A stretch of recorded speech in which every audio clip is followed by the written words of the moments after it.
Which part of China do you think is the spiciest food? If you ask food nerds, they will quote this famous line: 四川人不怕辣，贵州人辣不怕，湖南人怕不辣。It means Sichuan people are not afraid of spicy food.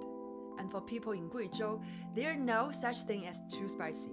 And the Hunan people only get worried when the food is not spicy enough. In this video, we will see how these three regions use chili in completely different ways. And then, at the very end, we will meet a dark horse you may not expect.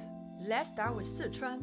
Here, not afraid of spicy doesn't mean the harder, the better, no matter what. It means people here know how to play with heat. Chili in Sichuan almost never performs solo. It teams up with the numbing kick of Sichuan peppercorn to create one word, 麻辣. With one sip of hot pot broth, your tips go numb first.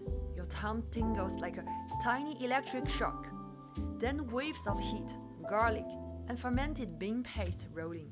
It's a whole storyline, carefully directed on your tongue. Signature dishes are 麻辣 hot pot, 麻婆豆腐, 水煮鱼, water boiling fish, and 回锅肉, twice cooked pork. These are no longer just regional dishes, they're global culture icons.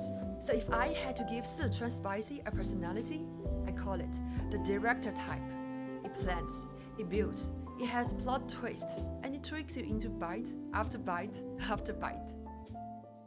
Now, let's move a bit further south into Guizhou. As they say, for people in Guizhou, there's no such thing as too spicy. It's not just we can handle it. People in Guizhou actually has many real reasons to rely on chili. Guizhou is full of mountains, high altitude, heavy humidity, and the sun often hides behind the clouds. There's a saying, 天无三日晴，地无三尺平.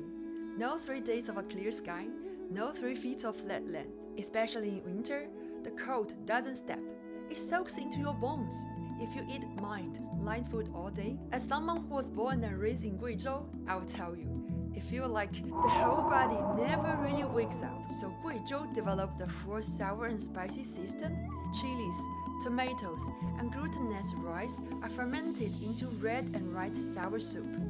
The soup becomes the base for fish, beef, and even hot pot. We turn almost anything into sour and spicy dish. Sourness wakes your appetite and your tongue, and the heat of chili follows and pushes out the damp cold and sleepy heaviness. A few decades ago, food choices here were much simpler than today. Chilies were easy to grow, easy to keep, and they could instantly turn a plain bowl of rice or noodles into something you really looked forward to. In many homes in Guizhou, chili is the quickest way to put some joy on the table. Our signature dishes include sour soup fish, chili fermented fish, Guizhou spring roll, also called silk babies, 瓷娃娃 rice tofu with chili dip, and of course, 老干妈 chili sauce that's being sold all around the world. They're never fancy restaurant dishes. They are Guizhou's everyday answer to foggy winter, damp air, and long days of work, and give everyday life a little bit more fire. Next, we move to Hunan. People joke that Hunan people are afraid of food that isn't spicy. In other words, if a dish isn't hot enough, it doesn't really count as a meal. Hunan's heat is different from Sichuan's and Guizhou's. It's more direct and upfront. Lots of fresh green and red chilies, high heat, and fierce stir-frying with oil. Their signature dishes include chopped chili fish head, stir-fried pork with chili, spicy stir-fried beef, and 口味虾, intensely seasoned spicy shrimp. When my friends from Hunan travel, they'll often taste local food and say, Not bad, but if you were spicier, it'd be better.